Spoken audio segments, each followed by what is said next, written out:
আসসালামু আলাইকুম। সকলকে মাহে রমজানের শুভেচ্ছা। রোজাকপুর থেকে আমি শরীফুল ইসলাম। দীর্ঘ ১ বছর পরে পুনরায় আমাদের মাঝে মাহে রমজান হাজির হয়েছে।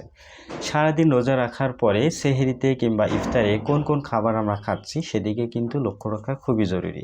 যেমন ইফতারে শরবত হিসেবে বাজারের অনিরাপদ ট্যাঙ্কের শরবত না খেয়ে আপনারা রাখতে পারেন যোজক ফুড প্রোডাকশনের শতভাগ খাঁটি নিরাপদ আখের গুড়ের শরবত।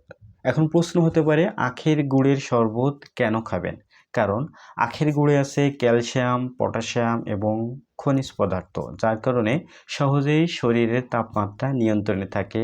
এছাড়াও রোগ প্রতিরোধ ক্ষমতা বৃদ্ধি পায় এবং পেশিশক্তি, হাড় এগুলো অনেক মজবুত করে। এছাড়াও অনেক উপকারিতা আছে যদি আপনারা ইফতারে আখের গুড়ের শরবত খেতে পারেন।